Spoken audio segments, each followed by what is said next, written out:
বেশ অনেক দিনের প্ল্যানের পরে গিয়েছিলাম বারুদি বাবার মন্দিরে। সেটা ছিল 16ই ডিসেম্বরে।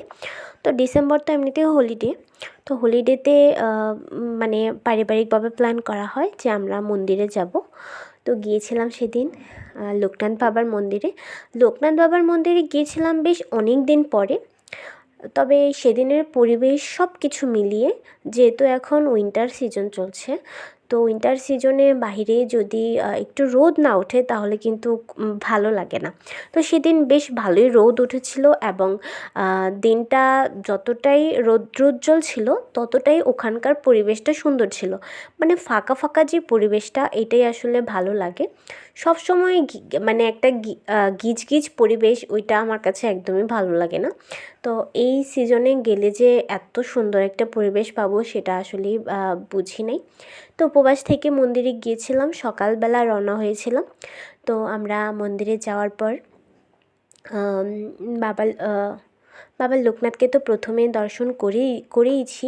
এরপরে যেহেতু উপবাস থেকে গিয়েছিলাম, তারপর হচ্ছে শিবলিঙ্গতে জল ঢেলেছিলাম। ওদিন আবার বারিশ ছিল সোমবার।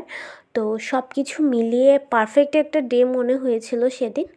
তো সেদিন আমরা মানে হচ্ছে শিবলিঙ্গতে জল ঢালার পরে সেখানে অঞ্জলি দিচ্ছিল। হ্যাঁ, তারপর অঞ্জলিটা দিলাম। অঞ্জলি দেওয়ার পর আমরা চলে গিয়েছিলাম প্রসাদ নেওয়ার জন্য। মানে এটা ছিল সকালের, যেহেতু বাল্য বুক ছিল।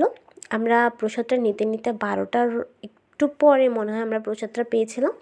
তো এখানে যে পরিবেশটা, বারোদের যে পরিবেশটা, এটা এত বেশি নতুন, মানে নতুন তো করেছে, এত বেশি সুন্দর করেছে যে ওখানে গেলে আপনি অনায়াসে আপনার মানে থেকে যেতেই ইচ্ছা করবে।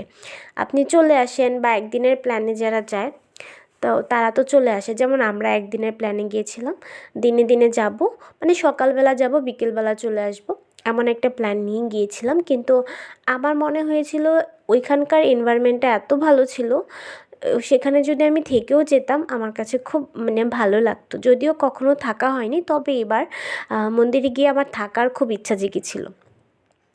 তো তারপর মানে বারোদি থেকে ফেরার পথে আমরা গোপালদি মন্দির হয়ে এসেছিলাম বাড়িতে। গোপালদি যে মন্দিরটা, সেখানেও ফার্স্ট টাইমই গিয়েছিলাম।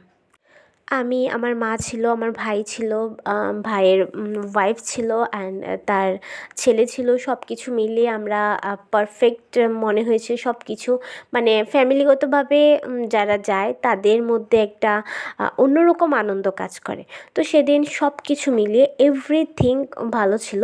অ্যান্ড এ হচ্ছে আমাদের টুকু, মানে আমাদের সবচেয়ে আদরের অদ্বৈত। তো তাকে আমরা ছবি তুলছিলাম, ভিডিও করছিলাম। সে আসলে এত বুঝে না, মানে ছবি তুলতে নিলে কীভাবে পোজ দিতে হয় এত কিছু বুঝে না।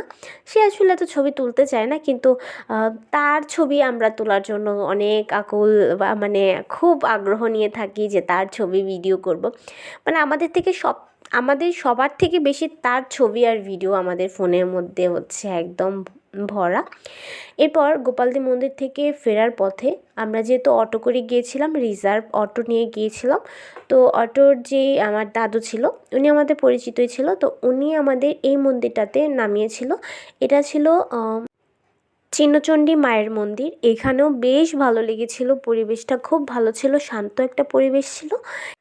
চিন্নচণ্ডী মায়ের মন্দিরে গিয়ে আমরা মহাদেবকে দর্শন করেছি, রাধাকৃষ্ণকে দর্শন করেছি, অ্যান্ড মা দুর্গাকেও দর্শন করেছি। তো সব কিছু মিলিয়ে এই মন্দিরের পরিবেশ অ্যান্ড সব কিছু ভালো ছিল। যাই হোক, একটা ভিন্ন টাইপের ভিডিও তোমাদের সাথে শেয়ার করলাম, কেমন লাগলো জানিও। পরবর্তী ভিডিওতে দেখা হবে, টাটা।